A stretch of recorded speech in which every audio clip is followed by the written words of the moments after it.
Hey everybody, this is Beth Wilson, Pulaski County Horticulture Agent. We're going to do a presentation on hydrangeas for Kentucky gardens. Please follow me on Facebook at Pulaski County Horticulture. I'm on Twitter at Hort Agent Beth and on Instagram at KY Plants. And I also now have a YouTube channel that's also the same as the Facebook page. It's called Pulaski County Horticulture. Hydrangeas are beautiful plants. However, if we don't make the right choices and just kind of go with our gut, sometimes you can run into problems. So hopefully this will be informative for you. I know you can't see this book, but I'm basing this talk on Michael Durr's book called Hydrangeas for American Gardens. But it's a very good book if you're into hydrangeas. And it has just some really, really good information. So I hope that some of you will take advantage of that. But let's just talk about what hydrangeas are. Well, they're shrubs mostly. There's a few vines. We have some that are native to Kentucky, so those would be good choices. And they can be extremely showy. And they have bred these things to death. And there's just a number of countless cultivars and improved varieties. So there's in his book, he talks about 9 species of hydrangeas, and those are the ones we're going to concentrate on today. Let's talk about how you grow hydrangeas. They can grow very quickly.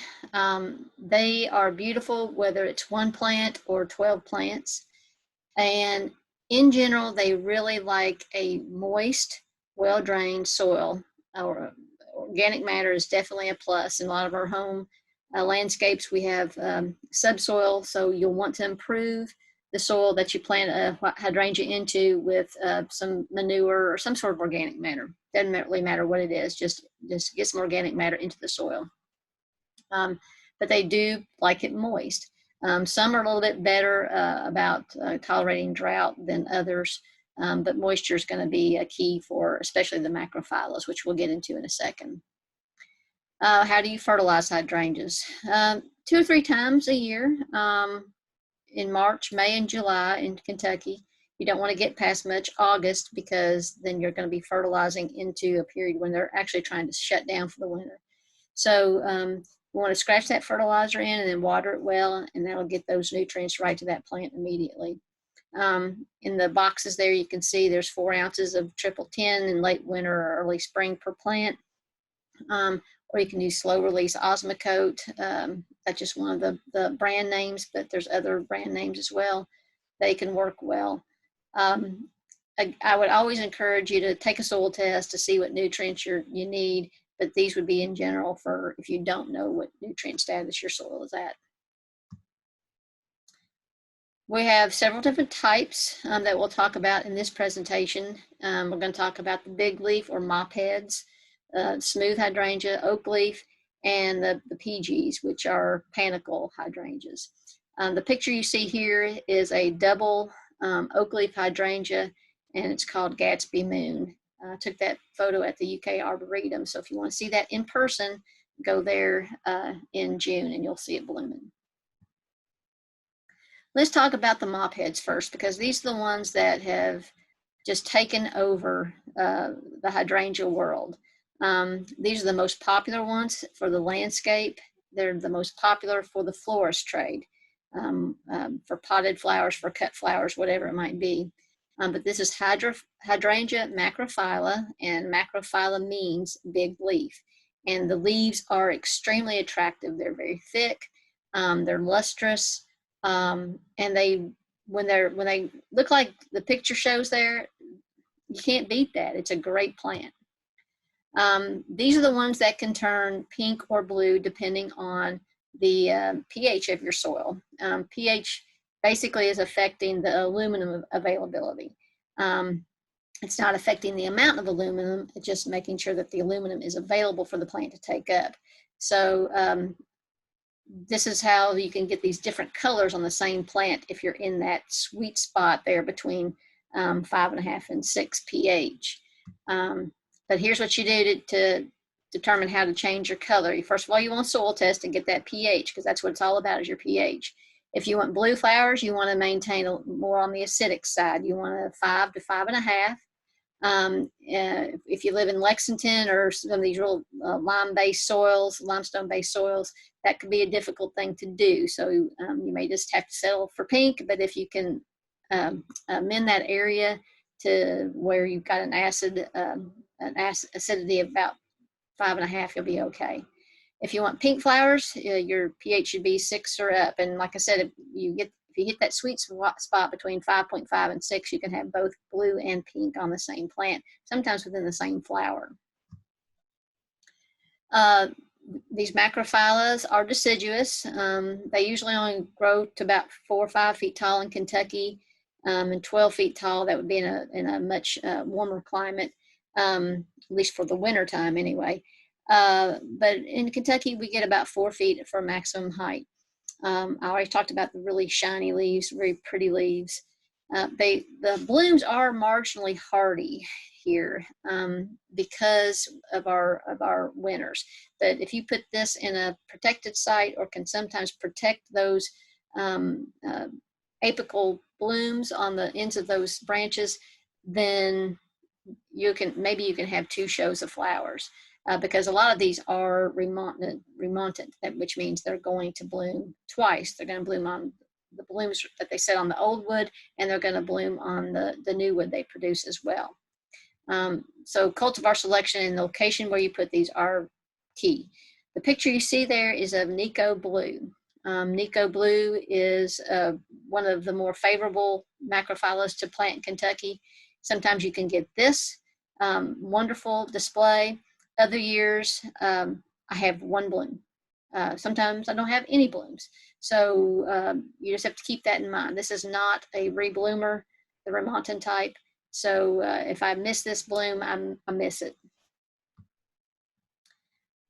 Here are the ones according to the book by Durr and some other data collected by some of these guys at land-grant universities. This is the list they put together of some of the most reliable for flowering. The picture in the upper right kind of shows you what it can look like coming out of winter. It can look really awful sometimes. But if you get those buds killed at the top, the remontant types will still bloom on the new wood they produce. So you can trim that off and keep on going. If you don't have a remontant type and you get that kind of damage, you're not going to have any blooms. We do not want to plant these in dry sites, hot, dry, western sun sites. Let me say that again. Do not plant these in these hot, exposed sites. They need water. If the western sun hits them or they get a little drought, they will wilt at the drop of a hat. So what we suggest as far as planting these macrophyllas is to plant these where they're going to get morning sun and afternoon shade. So usually that means on the eastern exposure of your house. I definitely would want to plant near a water source. The picture on the bottom shows a wilted macrophylla, and they will wilt. So you need to have water nearby to get it through that period.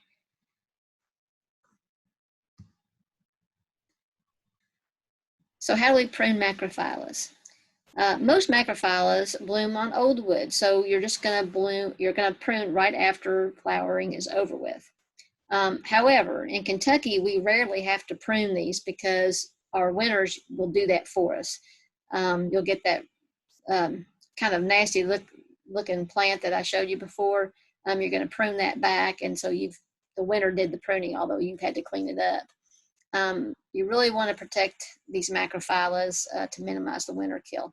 Now, the remontant types that we call them rebloomers, you can allow the plant to try to make it through the winter, so you get those blooms on the old wood that's left over from last year.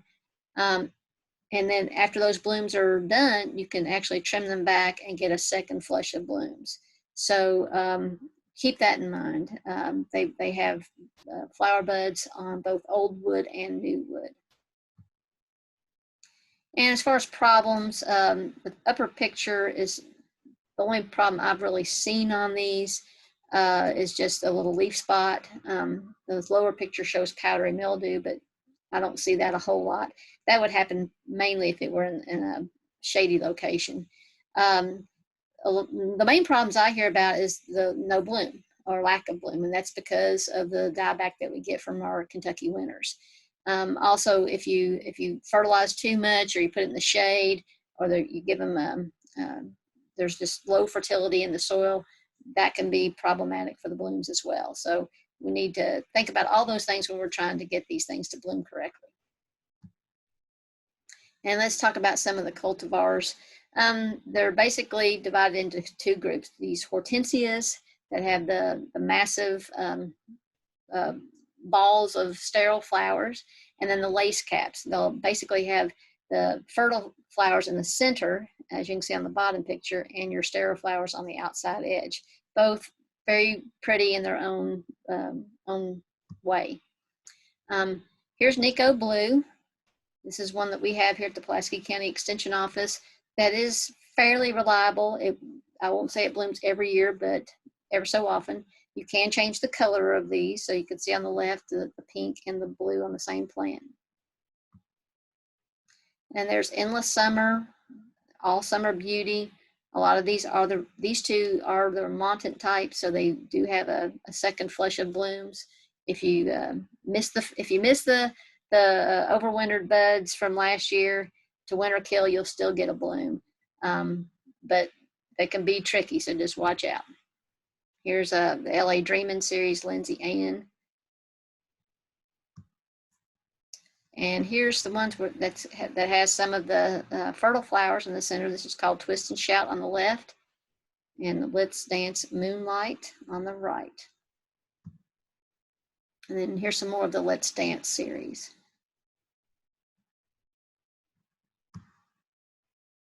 And a couple to consider are these two. All right, gonna move on to Hydrangea quercifolia, which is our Oakleaf Hydrangea, our native hydrangea. This is a shrub, deciduous, loses its leaves. It grows 6 feet tall and wide, but they do have now dwarf ones. And of course, for these, I don't even like to prune very much on these. So, if it's in a shadier location, it's going to stretch and make it a little taller. If it's in a full sun, it will kind of get dwarfed a little bit, or shorter internodes for sure. But the leaves are very pretty. They kind of look like oak leaves. That's why it's called Oakleaf Hydrangea.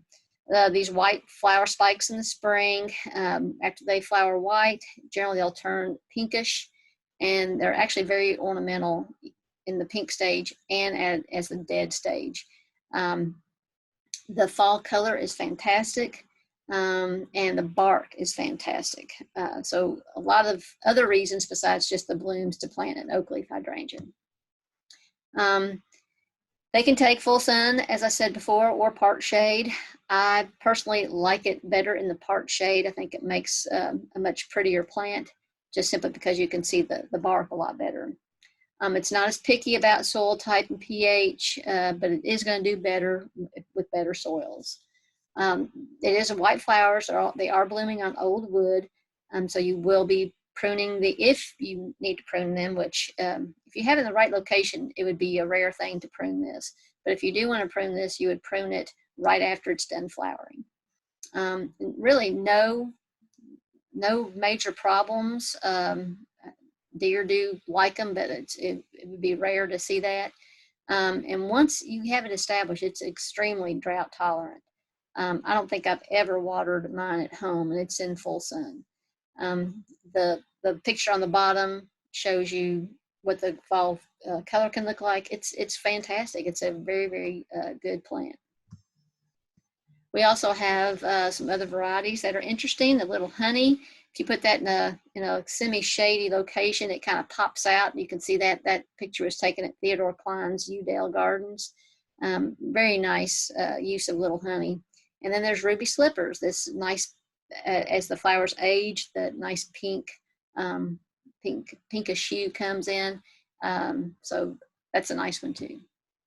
There's Munchkin, which gets a little smaller, and this Sykes dwarf that also gets a little smaller. Hydrangea arborescens. Now we're done with Oakleaf Hydrangea. Let's go on to arborescens, which is our smooth hydrangea. This is also a Kentucky native. In fact, I see this in my woods in Pulaski County near the creek.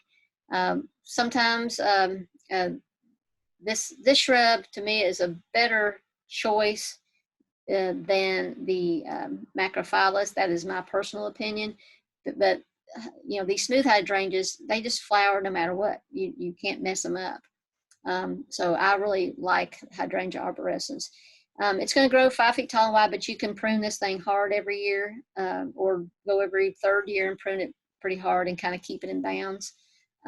Its leaves aren't near as showy as the macrophyllas, but I think they're nice. I think they're fine. It does bloom on old wood and new wood, but it's best if you cut the ground, and it blooms in June. It does prefer those moist organic soils, but it will tolerate where if you have a macrophylla and a arborescens right beside each other, if the macrophylla wilts, the arborescens usually will not. But it can appreciate the moisture as well. Again, full sun to part shade, you're going to have more blooms with more sun. Few pest problems, but you don't get any color change with this. So whatever the color of the flower is what it's going to be, no matter what the pH. Annabelle has been the standard. Annabelle is at our office. She has been a very, very good one for a long time. And they've made some improvements of these. This is Incredible. It's huge. This is one of Tom Ranney's introductions from NC State. This is Invincibelle Spirit. So this is like the very first pink Annabelle, which is a big deal. People like this. And there's Invincibelle Ruby. Very, very handsome plant. And there's Wee White, which is a dwarf version of kind of an Annabelle. And there's Mini Mauve. These are all from, or many of these are from Tom Ranney. And then we talk about the Peegee Hydrangeas. These are the paniculata types. These are one of my favorites as well. They're reliable blooming plants. These again are like the moist soils, but can tolerate some drought. Most of the flowers are going to be white, and they fade to these pink and green color, which is nice. Full sun to part shade, kind of the normal. But this one blooms on new wood. So when you prune this one, you're going to prune it back in the early spring before growth begins. And it's reliably hardy, and reliable blooms every year. Limelight was kind of the first one of these that really made it big in the industry, and it's a nice one. These pale green flowers, the white that fade to pale green, very nice. There's not a lot of insect problems, and it's very tolerant of most things you can throw at it. And just a few varieties to take a look at. There's Tardiva, Kyushu, and Daruma. Here's Little Lime, which is a dwarf version of Limelight. And Pinky Winky has a bicolor spike of flowers. Vanilla Strawberry, same sort of thing. And Quick Fire. Here's Bobo, which we have at our office if you ever want to take a look at it. And Little Lamb. And here's the Fire and Ice. This is one plant, what it looks like throughout the season. There's Firelight too, same sort of thing. Very nice, very handsome plants.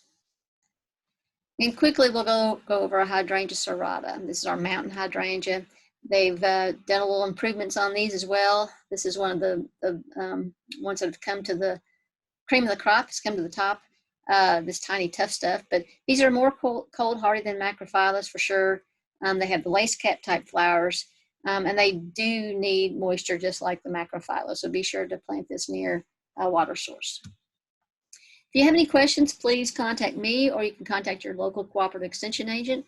My email is beth.wilson@uky.edu, and you can go to Pulaski County Horticulture on Facebook. As far as local calls, you can call me at our extension office, Pulaski County Extension Office, at 606-679-6361. Thank you for your attention.